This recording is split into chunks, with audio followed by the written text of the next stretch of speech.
The Habs have a major decision to make, especially on the trade front, as not only is 2C a big priority, right defense is one as well, with one recent target identified by Frank Saravalli in his recent top trade bait article. It's a name that's been linked to the Montreal Canadiens for a while and has Habs fans in a bit of a fuss as to whether to bring him in or not. We have to talk about Rasmus Andersson from the Calgary Flames, but that's not the only decision, Jesse, with the next AHL season looming, with the Habs roster getting tighter and tighter, harder to make the team. There are multiple prospects in Laval that are prime targets for trades, and we'll dive into what one article had to say about two specific players. All that coming up on this episode of Habs Digest. But guys, quick reminder, still half of you are not subscribed, and we are so close to 21,000 subscribers, like less than 200 away. So hey, if you're enjoying this daily content, hit that free button down below, as we're going to dive into it, Jesse. And let's just open this up by talking about how much this roster is looking better, even just with the addition of Ivan Demidov. And of course, Laine is here as well. And with the guys playing great in Laval, like Kaiden and Beck, and Heineman having a nice season,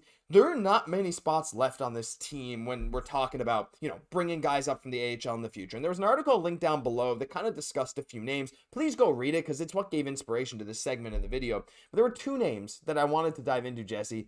The first one being maybe the biggest trade bait outside of Logan Mailloux, at least in my opinion here, Sean Farrell. Now, he's had such a phenomenal playoff so far, 8 points in 9 games. His second half of the season and first half, night and day. Pascal Vincent has unlocked him. But Jesse, I don't see a future for the 23-year-old 5'9" forward on the big club's roster. What are your thoughts on Sean Farrell being a prime piece of trade bait heading into this offseason? I mean, all the writing is on the wall for him being trade bait going into this offseason. We're all loving the renaissance that we're seeing right now from Sean Farrell, but like at 23, going close to 24, like Josh, where is time flying here? Like these are prospects. We just saw him in the NCAA. It seems like just yesterday, but he's getting to that age kind of right now where we definitely Hughes needs to make a trade. While definitely that value has went up considerably, there's been lots of ups and downs. There's been injuries, but like this guy has been so good on the top line. The one rookie on the line with the two vets for the Laval Rocket, the best team in the AHL. Like just showing all that skill that we kind of expected from him. We know that he processes the game so well, but just again being a little bit undersized that age. If we didn't have like a Cole Caufield in the lineup, you could maybe rationalize, okay, within our kind of top 6 that we could figure out a place for Sean Farrell. But just due to the composition of the players that we have for right now, obviously not kind of getting into that mix, but there is a player where this guy is going to have a lot of values, where he could go into another organization and be one of their top prospects right at the beginning. It's just because we got so many guys, Josh, that we almost kind of take advantage of the value of what we really have here. But for another team, this would be a great addition to them. Be very interested and almost expect Hughes to be making a move with one of his top prospects like this summer. Yeah, like he's a guy that, all of a sudden has shot up to be like, whoa, okay, he's straight up in Laval, one of their best players. Like you said, on the top line with ABB and Dauphin during the playoffs. And it's like, other teams, like you said, Jesse, if they don't have this kind of archetype of player, they have a spot in their lineup for maybe a bit of an undersized scoring winger. Look, I'm not saying he's going to be a bona fide top 6 talent in the NHL necessarily, but like he definitely is starting to be on that track of being able to be an NHL contributor, but not with Montreal's current makeup, exactly as you said. And we got to hear the fans' thoughts as well, because to me, that's kind of the thing here. Farrell is not a fit for the Montreal Canadiens main roster moving forward, but I think there are some other teams that could be interested. Is he going to fetch your first round pick? No, probably not, but he's definitely something that could sweeten the pot just a little bit. But there's another name that could very well be a trade candidate, and it's a name that I don't love to bring up because it's been a bit of a disappointing season, to say the least. And the other name in this article that was brought up is Filip Mesar. Now, Jesse, only 42 games this season. We know he did have an injury as well, but only 18 points, 4 goals in those 42 games, playing a lot of bottom 6 minutes. And we remember, like last year, before he was sent back to the OHL, how reportedly the Laval Rocket told him, hey, you're going to be on our power play, right? They had big plans for Filip Mesar. Had a bit of an underwhelming stint in the OHL, 52 points in 45 games. Pretty good playoffs, but only that 1 goal. This season, an injury, not scoring a lot. And Jesse, he's been benched in these playoffs, just not playing. When it comes to Mesar, I love having the Slovakian connection on the team. And I want to hear the Slovakian fans, because I know there's a lot of you in the comments down below. What are your thoughts on Mesar at this point? I mean, if there's ever any way to get some value for him, I'd like to.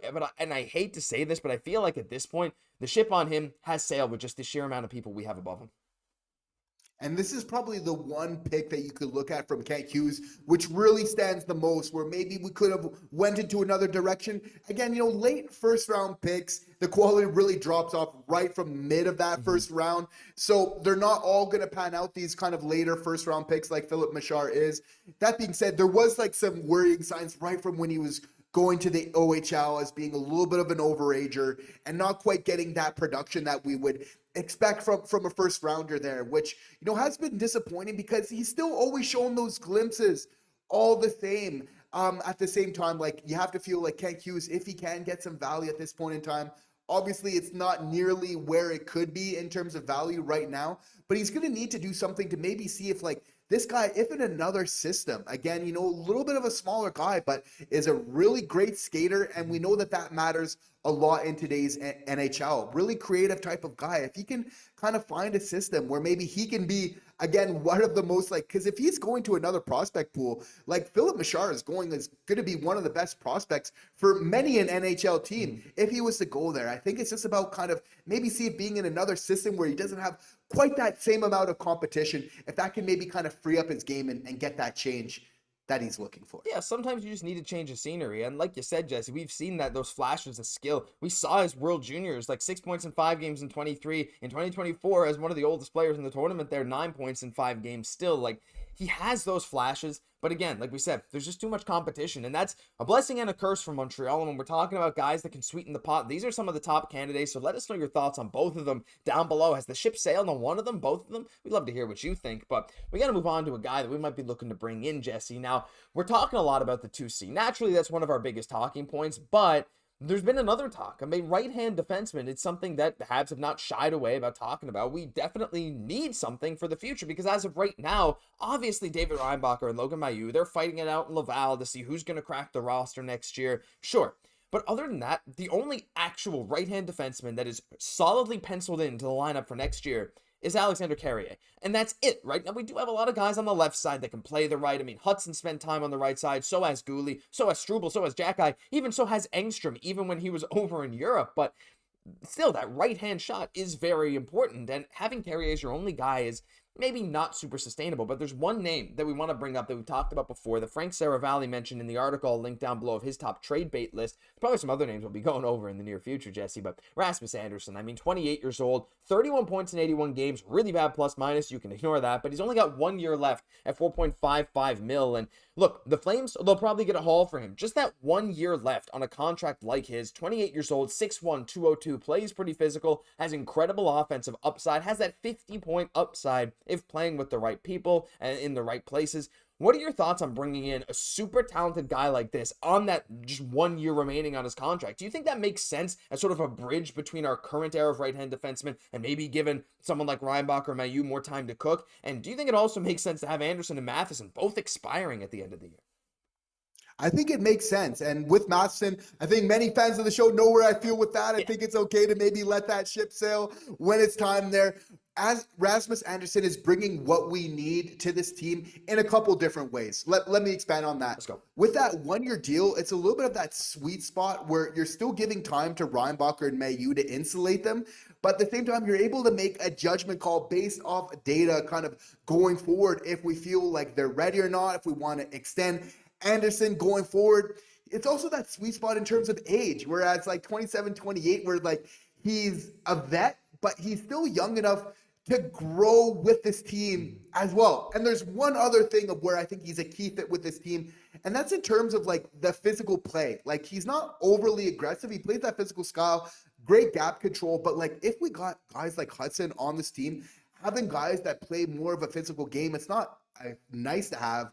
It's a need to have if you're really looking to the playoffs and have that balance throughout the lineup. Just as we saw Carrier coming in as a vet, having such a stabilizing influence, I think just the same, Andersson could kind of really come in and stabilize that top four defensively. Again, giving us a little bit of that wiggle room there, which I think is absolutely amazing, that cap hit. I'm okay with that. Josh, like, what would you entertain in terms of a trade for Rasmus Andersson?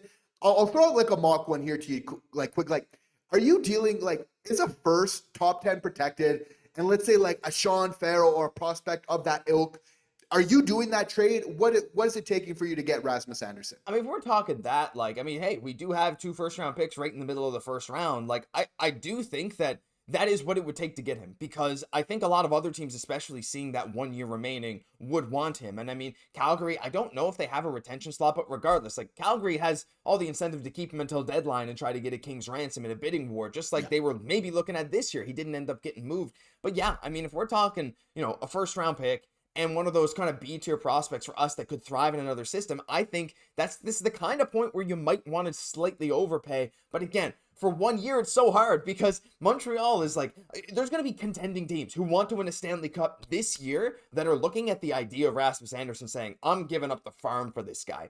My worry is that Montreal might not be able to match that. However, if it does come down to that, Jesse, I absolutely would. And maybe that's controversial because, again, like we talk about maybe blocking in prospects, but for a 1 year commitment with the possibility to have him around even longer term, or even just ship him off at deadline again to recoup something if he doesn't look like he's going to stick around. These are not impossibilities. So, I don't know, maybe just a final little thought from you. Like, I know a lot of fans are probably going to say, hey, bringing in someone that might push Reinbacher out of the lineup for this season, maybe not a good idea. My take is that if you can make the team better and it looks like Kent, you said, that he could play a bigger role long-term, my idea is like, why not just make the team better right now?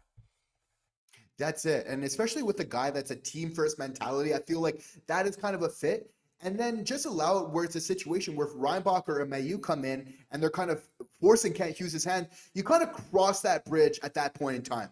That being said, I could definitely see like a Struble being involved in a Rasmus Andersson type of trade there. Maybe I'm the only one that feels this way, but I still feel like the Montreal Canadiens will trade Jayden Struble before they trade an Arber Xhekaj. Like what we're potentially talking about with an Andersson coming to this team is we're looking at a Hutson Guhle, Matheson Carrier, and then Xhekaj Andersson. You could very much argue to probably have Andersson probably in that top 4 there. But again, just showing that depth that we're really having with Guhle, like that's allowing to have somebody fairly talented playing on that bottom pairing for you, I think just makes a lot of sense. Like the goal for the Montreal Canadiens, we know it's to get more goal scoring, but it's also to stop less goals being scored against the Montreal Canadiens. Kent Hughes would not be doing his job this summer unless he was identifying ways to try and improve that. And while we know he's kind of has that two-way game, he's not just strictly a defensive guy. I think he really fits that physical style, which again, people like to say like, oh, you can't just base yourself off the Florida Panthers and things kind of change from year to year. It's true. Like the Florida Panthers aren't the only style of team to win a Stanley Cup, let's say in the last 5 years.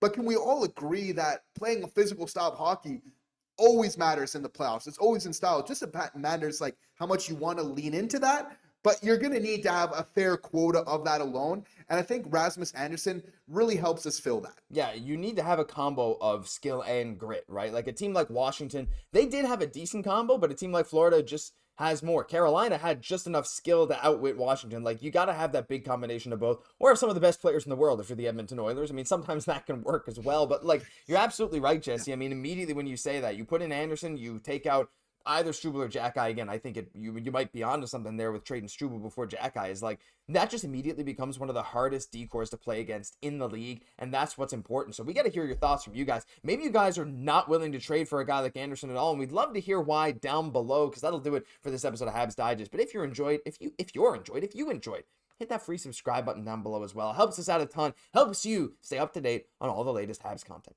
I'm Josh Goss, my co-host Jesse Poirier. We'll catch you in the next one.